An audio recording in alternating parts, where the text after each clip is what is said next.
है बाबा, जो इतने वर्षों के बाद हमें पुत्र की प्राप्ति हुई है। अब आप ही इसका नामकरण कीजिए बाबा। हाँ हाँ बेटा, क्यों नहीं, आप अपने पुत्र को मुझे दीजिए। साधु जैसे ही उस बच्चे को अपनी गोद में लेता है तो देखता है उसके दाहिने हाथ पर एक नीले रंग का चिन्ह बना हुआ है जो राजयोग को दर्शाता है। साधु उस बच्चे के ऊपर उस चिन्ह को देखकर हैरान रह जाता है। क्या बात है बाबा, आप इतना परेशान क्यों लग रहे हैं? बेटा, मैं परेशान नहीं हूँ, मैं तो बहुत खुश हूँ। तुम्हारा यह बेटा बहुत ही तकदीरी है। तुम्हारे बेटे के किस्मत में राजयोग लिखा है।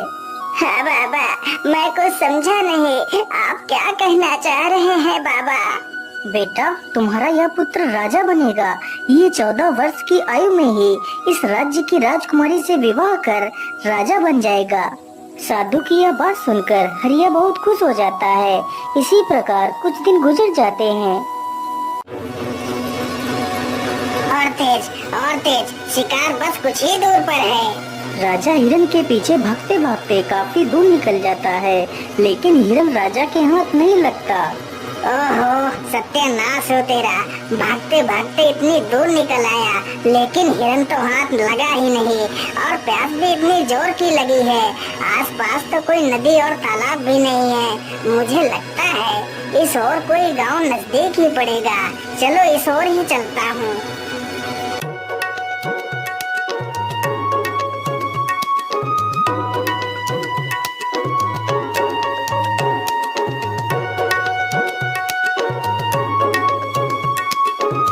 राजा चलते चलते उसी गांव में पहुंच जाता है जहां वह बच्चा पैदा हुआ था जिसका विवाह राजकुमारी से होना था। अरे बाबा, सुनिए जरा, मुझे बहुत जोर की प्यास लगी है। कृपा कर आप मुझे थोड़ा सा पानी पिला दीजिए। हाँ हाँ बेटा, क्यों नहीं, तुम यहीं रुको, मैं अभी तुम्हारे लिए पानी लेकर आता हूँ। वो बूढ़ा व्यक्ति अंदर जाता है और राजा को पानी का घड़ा लाकर दे देता है। फिर वह राजा पानी पी लेता है।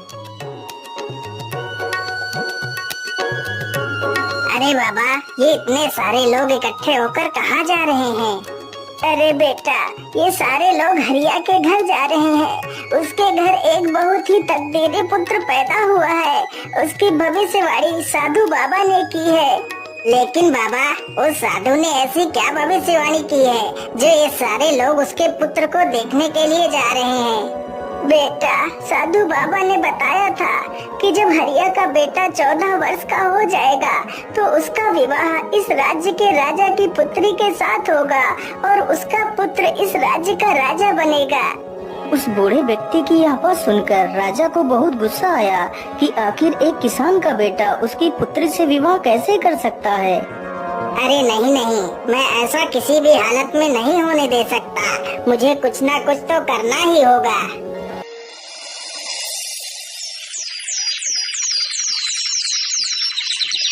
राजा अगले ही दिन अपना वेश बदलता है और उसी गांव में पहुंच जाता है। अरे भाई, ये हरिया किसान का घर कहाँ पर है? अरे भाई, सीधे चले जाओ और गांव के आखिर में जो घर मिलेगा वही हरिया किसान का घर है। इतना सुनकर राजा हरिया के घर पहुंच जाता है। अरे ओ हरिया भाई, जरा घर से बाहर आओ, मैं तुमसे मिलने आया हूँ।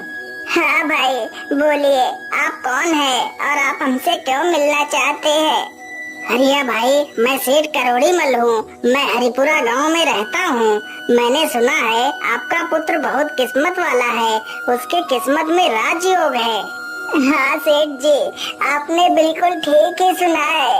हरिया भाई, मैं तुमसे कुछ कहना चाहता हूँ। हाँ हाँ, बोलिए बोलिए सेठ जी, आप हमसे क्या कहना चाहते हैं? अरे भाई, आप अपना बच्चा मुझे दे दो, मैं इसके बदले तुम्हें ढेर सारा धन दूंगा। तुम्हारे बच्चे का पालन पोषण मैं करूंगा। लेकिन सेठ जी, मैं अपना बच्चा आपको नहीं दे सकती। अरे हरिया भाई, जरा सोच लो, मैं इसे यहाँ लेने आया हूँ। इसमें ईश्वर की ही मर्जी है कि आपके बच्चे का पालन पोषण एक अच्छी जगह पर हो। तुम सोचो, तुम एक मामूली से किसान हो, तुम इसका पालन पोषण ठीक ढंग से नहीं कर सकते। हाँ हाँ भाग्यवान, सेठ जी एकदम ठीक कहते हैं। हम इस बच्चे का पालन पोषण नहीं कर सकते। हो सकता है इसमें ईश्वर की ही मर्जी हो कि इसका पालन पोषण एक अच्छी जगह हो। ठीक है सेठ जी, मैं अपना बच्चा आपको दे दूंगी, लेकिन जब मेरा बच्चा 14 वर्ष का हो जाएगा तो तुम मेरे बच्चे को वापस कर देना। हाँ हाँ ठीक है, 14 वर्ष के बाद मैं तुम्हारा बच्चा तुम्हें वापस कर दूंगा। इतना कहकर वह राजा बच्चे को ले लेता है और वहाँ से चला जाता है।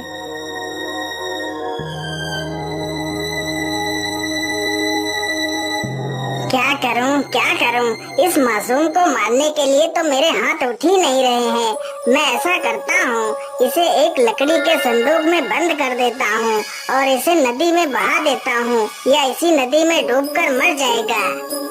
इतना सोचकर राजा उसे एक लकड़ी के संदूक में बंद कर देता है और उसे नदी में बहा देता है।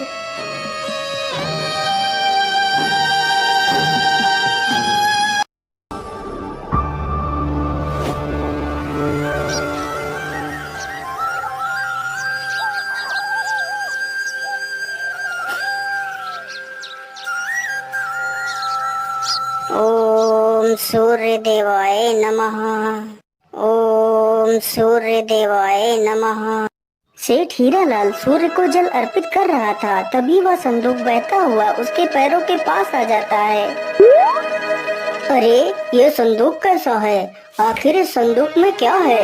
चलो इसे बाहर निकाल कर देखता हूँ।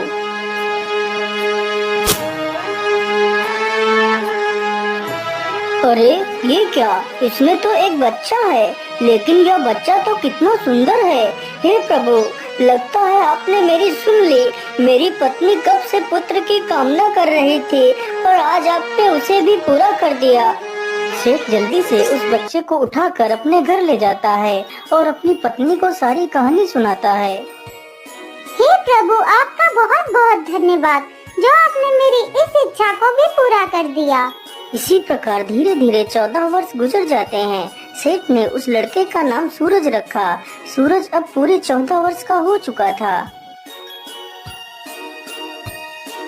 वाह सूरज वाह, तुम तो कितने बुद्धिमान हो।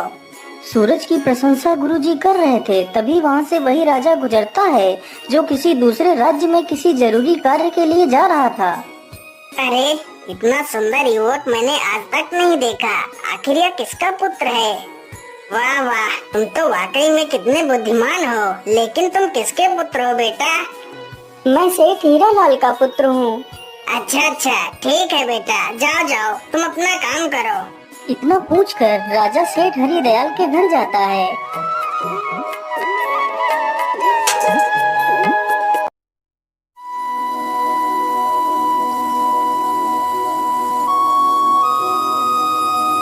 सेठ जी, इतना सुंदर और बुद्धिमान बेटा आपको कैसे प्राप्त हुआ? महाराज, वह मेरा बेटा नहीं है। मैंने तो सिर्फ उसका पालन पोषण किया है। इसके आधार पर वह मेरा बेटा ही हुआ। लेकिन सेठ जी, यह लड़का आपको कहाँ से मिला? फिर सेठ राजा को सारी कहानी सुनाता है। ओहो, इसका मतलब यह वही लड़का है जिसे मैंने 14 वर्ष पहले एक नदी में बहा दिया था। राजा और सेठ आपस में बात कर ही रहे होते हैं कि तब तक वहाँ पर सूरज आ जाता है। सेठ जी, यदि आप बुरा न माने तो मैं एक पत्र लिखकर अपनी महारानी को कुछ संदेश भेजना चाहता हूँ। यदि आपका बेटा सूरज उस पत्र को महारानी तक पहुँचा दे तो मैं आपको 100 सोने की मोहरें दूंगा। हाँ महाराज, क्यों नहीं, मैं आपका संदेश लेकर जरूर जाऊंगा। राजा ने चुपचाप एक संदेश लिखा और उस पर अपनी मोहर लगा दी। फिर सूरज को पकड़ा दिया। सूरज उस पत्र को लेकर वहाँ से निकल पड़ता है।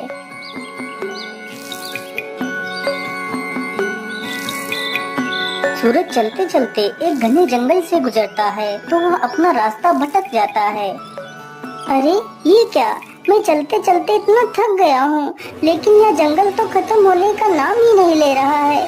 कहीं मैं रास्ता तो नहीं भटक गया? अब तो जल्दी ही शाम भी होने वाली है। क्या करूँ, किधर जाऊँ? फिर सूरज आगे बढ़ता है। उसे चलते चलते जंगल में रात हो जाती है।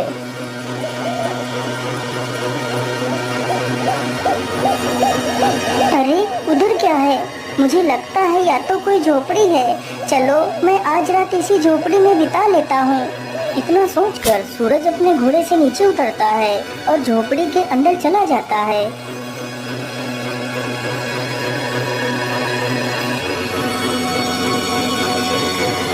अरे अरे, कौन हो तुम और तुम अंदर कहाँ घुसते चले आ रहे हो? माता जी, मुझे माफ करिएगा जो मैं आपकी बिना इजाजत के अंदर चला आया। फिर सूरज उस बूढ़ी महिला को सारी कहानी बताता है। सूरज की ये सारी बातें सुनकर उस बूढ़ी महिला को सूरज पर दया आ जाती है। लेकिन बेटा, तुम्हारा यहाँ पर रुकना ठीक नहीं होगा। यह स्थान डाकुओं का अड्डा है। अभी कुछ ही देर में डाकू आने वाले हैं। यदि उन लोगों ने तुम्हें यहाँ पर देख लिया तो समस्या आ जाएगी। लेकिन माता जी, इतनी रात्रि में तो मैं कहीं और भी नहीं जा सकता। यदि बाहर जंगल में गया तो मुझे जंगली जानवर खा जाएंगे। इससे अच्छा है मैं यहीं पर एक कोने में ही सो जाता हूँ माता। इतना कहकर सूरज एक कोने में जाकर लेट जाता है और सो जाता है। कुछ ही देर बाद डाकू अपने घर वापस आ जाते हैं।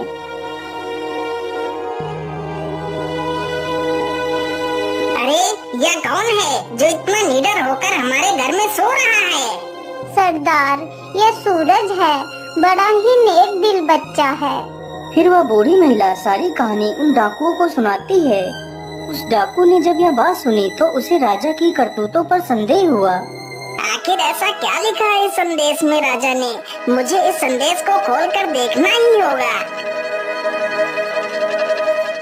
वह डाकू जल्दी से उस संदेश को खोलकर देखता है। ये लड़का जैसे ही ये पत्र लेकर तुम्हारे पास पहुँचे तो इसे मरवा कर वहीं दूर कहीं दफना देना। ये कार्य मेरे आने से पहले हो जाना चाहिए। अरे राम राम राम, यह राजा तो कितना दुष्ट है। जिसके द्वारा चिट्ठी भिजवा रहा है उसी को मरवाने का आदेश भी दे रहा है। अरे नहीं नहीं, मुझे तो कुछ करना ही होगा। मुझे इस मासूम को बचाना ही होगा। इतना कहकर वह डाकू एक दूसरी चिट्ठी लिखकर उसकी चिट्ठी से बदल देता है। सुबह होने से पहले वह सारे डाकू वहां से चले जाते हैं।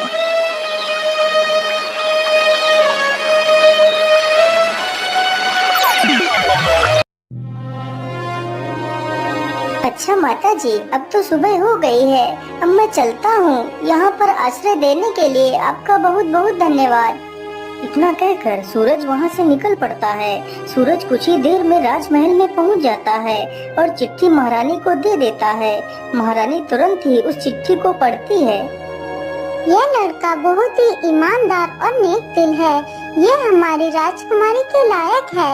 इसलिए मैं चाहता हूँ हमारी राजकुमारी का विवाह इसी के साथ हो। इसलिए तुम हमारी पुत्री का विवाह इसी के साथ कर दो। यह विवाह मेरे वापस आने से पहले हो जाना चाहिए। आखिर महाराज जैसे कैसे किसी के साथ हमारी राजकुमारी का विवाह कर सकते हैं? लेकिन इस चिट्ठी पर तो महाराज की मोहर भी लगी है। इसका मतलब यह युवक सत्य कह रहा है। इतना सोचकर महारानी ने अपनी पुत्री का विवाह सूरज के साथ कर दिया। कुछ दिनों बाद जब राजा वापस लौटकर आया तो उसे पता चला कि उसकी पुत्री का विवाह उसी युवक के साथ हो गया है। यह सुनकर राजा गुस्से से आग बबूला हो गया। नहीं नहीं महारानी जी, ये तुमने क्या कर दिया?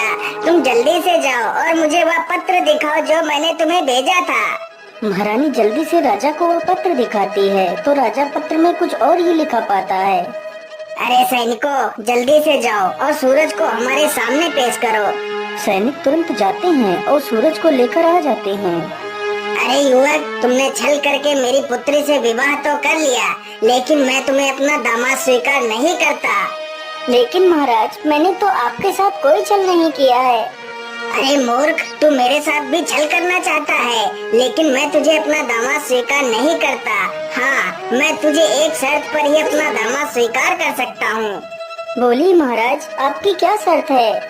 अरे युवक, यदि तुम मुझे शैतान के 2 सोने के बाल लाकर दे दो तो मैं तुम्हें अपना दामाद स्वीकार कर तुम्हें अपना सारा राज्य सौंप दूंगा। यदि बाल लेकर नहीं आए तो मैं तुम्हें फांसी पर चढ़ा दूंगा। ठीक है महाराज, मैं अपनी पूरी कोशिश करूंगा। इतना कहकर सूरज एक घोड़े पर सवार होकर वहां से निकल पड़ता है।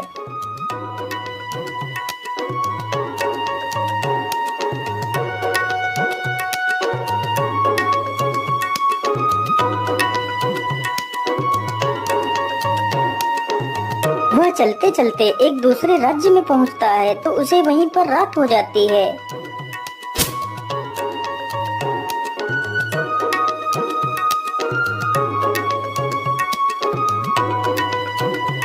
अरे सैनिक भाई, मैं एक परदेशी हूँ और आज रात मैं आपके यहाँ रुकना चाहता हूँ। सैनिक तुरंत ही सूरज को राजा के पास ले जाते हैं।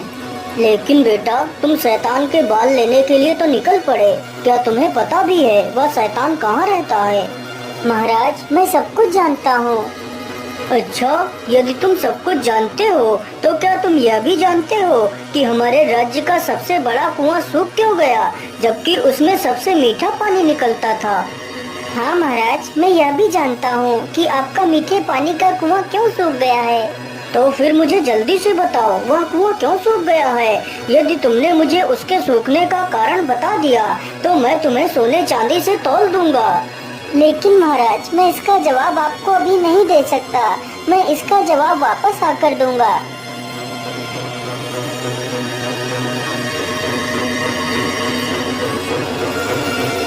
अगली सुबह सूरज वहाँ से आगे के लिए निकल पड़ता है।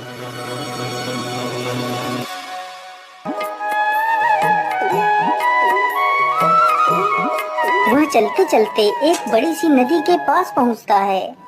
ओहो, रास्ते में तो इतनी बड़ी नदी पड़ गई है, लेकिन मैं इसे पार कैसे करूं? तभी देखता है कि एक व्यक्ति नाव लेकर उसकी तरफ चला आ रहा है।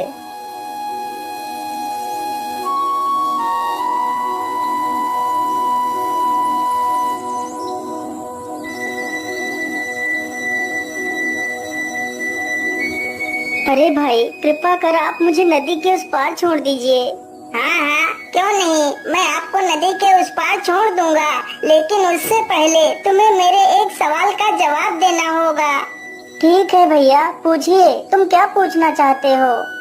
मेरा सवाल ये है कि मुझे इस काम से स्वतंत्रता कब मिलेगी? अरे भाई, मैं तुम्हें वचन देता हूँ कि तुम्हारे इस सवाल का जवाब मैं जरूर दूंगा, लेकिन अभी नहीं। तुम्हें मेरे वापस आने तक इंतजार करना होगा।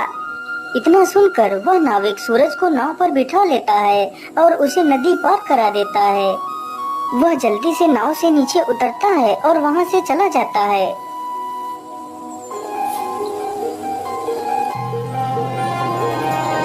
सूरज चलते चलते एक गुफा के पास पहुँचता है। मुझे लगता है यह वही गुफा है जिसमें वह राक्षस रहता है। चलो इसके अंदर चलता हूँ। इतना कहकर वह गुफा के अंदर घुस जाता है।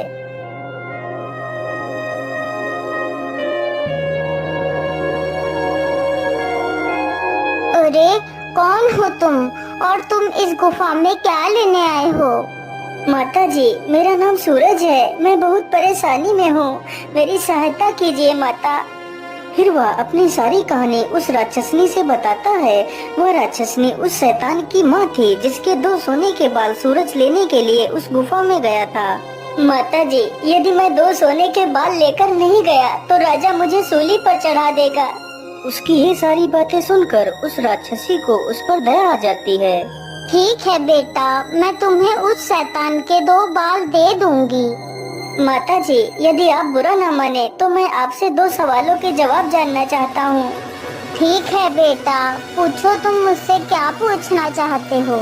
फिर सूरज वही दोनों सवाल पूछता है कि वह कुआं क्यों सूखा और उस नाविक को स्वतंत्रता कब मिलेगी। बेटा, इन सवालों के जवाब तो मैं भी नहीं दे सकती। इनके जवाब तुम्हें मेरा बेटा ही दे सकता है। तुम ऐसा करो, मैं तुम्हें एक चींटी बना देती हूँ और तुम यहीं कहीं पर छिप जाना। यदि मेरे बेटे ने तुम्हें देख लिया तो वह तुम्हें नुकसान भी पहुँचा सकता है। इतना कहकर वह बूढ़ी डायन उसे एक चींटी बना देती है। वह चींटी चुपचाप जाकर एक स्थान पर छिप जाती है। तभी कुछ ही देर में वह राक्षस भी आ जाता है। मनुष्य की दुर्गंध। अरे, ये मनुष्य कहाँ है? कहाँ है वह मनुष्य? अरे बेटा, तुम किस मनुष्य की बात कर रहे हो? यहाँ पर तो कोई भी मनुष्य नहीं है। लेकिन माँ, मुझे तो यहाँ पर बहुत जोर जोर से किसी मनुष्य की दुर्गंध आ रही है। अरे बेटा, यहाँ पर कोई भी नहीं है। तुम मेरा विश्वास क्यों नहीं कर रहे हो? अच्छा ठीक है माँ, मैं आज बहुत थक गया हूँ, अब तो मैं सोने के लिए जा रहा हूँ। हाँ हाँ बेटा, थक तो आज मैं भी बहुत गई हूँ। चलो मैं भी थोड़ा सा सो लेती। इतना कहकर दोनों आराम करने लगते हैं। कुछ ही देर में राक्षस गहरी नींद में सो जाता है। मुझे लगता है अब ये गहरी नींद में सो गया है। अब यही अच्छा मौका है बाल उखाड़ने का। वह डायन जल्दी से शैतान का एक बाल उखाड़ लेती है। अरे माँ, ये तू क्या कर रही है? तू मेरे बाल क्यों उखाड़ रही है? अरे बेटा, मैं बहुत डर गई थी। मैंने बड़ा ही बुरा सपना देख लिया था। ओहो माँ, तूने ऐसा क्या सपना देख लिया जो तू इतना डर गई है? मैंने देखा कि उम्बर राज्य का एक कुआं, जिसमें कुछ साल पहले बहुत मीठा पानी निकलता था, अब वही कुआं पूरी तरह से सूख गया है। आखिर ऐसा कैसे हो सकता है? अरे माँ, तो इसमें इतना परेशान होने की क्या जरूरत है? वह कुआं इसलिए सूखा है क्योंकि उसमें एक बड़ा सा पत्थर पड़ा है और उस पत्थर के नीचे एक बड़ा सा मेढक है। यदि उस मेढक को बाहर निकाल दिया जाए तो वह कुआं फिर से मीठे पानी से भर जाएगा। इतना कहकर वह शैतान फिर से सो जाता है। जब वह शैतान फिर से गहरी निद्रा में चला जाता है तो वह डायन फिर से उसका एक बाल उखाड़ लेती है। हाय हाय माँ, तूने तो मुझे मार ही डाला। अब तुझे क्या हुआ? अब तूने कौन सा सपना देख लिया? अब तो मैंने और भी बुरा सपना देखा। मैंने देखा कि झुंझुन नदी पर जो नाविक नाव चलाता है वह मुझसे पूछ रहा है कि मुझे मेरे इस कार्य से कब आजादी मिलेगी। अरे माँ, वह नाविक मूर्ख है। यदि वह अपना चप्पू किसी दूसरे आदमी के हाथ में थमा दे तो उसे इस कार्य से छुटकारा मिल जाएगा। लेकिन माँ, अब तू कोई दूसरा सपना मत देखना। इतना कहकर वह राक्षस फिर से सो जाता है। फिर वह डायन सूरज को वापस इंसान बना देती है। बेटा, ये लो वो सोने के बाल, और तुम जल्दी से यहाँ से भाग जाओ। सूरज डायन का धन्यवाद करता है और वहाँ से चला जाता है। फिर वह उसी नाविक के पास पहुँचता है तो नाविक उसे नदी पार करा देता है। मेरे भाई, जिस दिन कोई व्यक्ति तुम्हारे इस चप्पू को खुद अपने हाथों में ले लेगा, उसी दिन तुम इस कार्य से स्वतंत्र हो जाओगे। इतना कहकर सूरज अपने घोड़े पर बैठता है और वहाँ से निकल पड़ता है। सूरज चलते चलते कुछ ही देर में अंबल राज्य में पहुंच जाता है, जहां उसे अपने दूसरे सवाल का जवाब देना था। महाराज, आपका कुआं फिर से मीठे पानी से भर सकता है। तो फिर जल्दी बताओ युवक, हम अपने कुएं को कैसे ठीक कर सकते हैं? महाराज, आपके कुएं में एक बड़ा सा पत्थर पड़ा है और उसी पत्थर के नीचे एक बड़ा सा मेढक है। यदि उस मेढक को बाहर निकाल दिया जाए तो कुएं में पानी फिर से भर सकता है। राजा ने ऐसा ही किया। उसने उस बड़े मेढक को उस कुएं से बाहर निकलवा दिया। वाह सूरज वाह, तुम तो बहुत बुद्धिमान हो। मैं तुमसे बहुत प्रसन्न हुआ। आज यह कुआं फिर से मीठे पानी से भर गया, इसलिए मैं तुम्हें 1 कुंटल सोना इनाम में देता हूँ। फिर वह उस सोने को अपने घोड़े पर लादता है और राजमहल की तरफ निकल पड़ता है। वह जल्दी ही राजमहल पहुंच जाता है।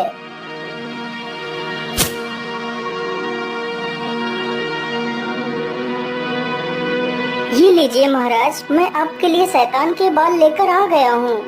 अच्छा अच्छा ठीक है, लेकिन तुम इन दोनों थैलों में क्या लेकर आए हो? महाराज, इसके अंदर सोना है। सूरज जल्दी से उन दोनों थैलों को राजा के सामने ही खोल देता है। इतना सारा सोना देखकर राजा हैरान हो जाता है। अरे इतना सारा सोना, लेकिन इतना सारा सोना तुम्हें कहाँ से मिला है? महाराज, मुझे यह सारा सोना झुंझुन नदी के उस पार पहाड़ियों से मिला है। वहाँ पर बहुत सारा सोना पड़ा है। मैं जितना भी सोना वहाँ से ला सकता था उतना ही लेकर आया हूँ। अच्छा, तो क्या मैं भी वहाँ से सोना ला सकता हूँ? हाँ हाँ महाराज, क्यों नहीं। जब आप झुंझुन नदी के पास पहुँच जाना तो तुम्हें एक नाविक मिलेगा। तुम उस नाविक का चप्पू खुद लेकर नाव चलाना और नदी के उस पार निकल जाना, तभी वह सोना तुम्हें दिखाई देगा। यदि तुमने नाव स्वयं नहीं चलाई तो वह सोना तुम्हें कभी नहीं मिलेगा। इतना सुनते ही राजा के मन में लालच आ जाता है और वह तुरंत ही झुंझुन नदी पर पहुँच जाता है। अरे ओ नाविक, जल्दी से इधर आ, मुझे नदी के उस पार जाना है। इतना सुनते ही नाविक जल्दी से नाव को नदी के किनारे पर लाता है। राजा तुरंत ही उसका चप्पू खुद उठाकर नाव चलाने लगता है। तभी वह नाविक उस नाव पर से गायब हो जाता है और राजा उसी नाव का नाविक बनकर रह जाता है। उधर सूरज ही उस राज्य का राजा बन जाता है। अरे हरिया भाई, अपना बेटा मिल गया। हमारे राज्य का राजा 14 वर्ष का लड़का बना है और उसका विवाह राजकुमारी से हुआ है। इसका मतलब वही तुम्हारा पुत्र है। इतना सुनते ही हरिया और उसकी पत्नी राजमहल पहुंच जाते हैं और अपनी सारी कहानी सूरज से बता देते हैं। हाँ हाँ सूरज बेटा, यही तुम्हारे असली माता पिता हैं। तू मुझे नदी में एक लकड़ी के संदूक में मिला था। इतना सुनकर सूरज अपने माता पिता को अपने गले से लगा लेता है और उस राज्य में ही राज करने लगता है।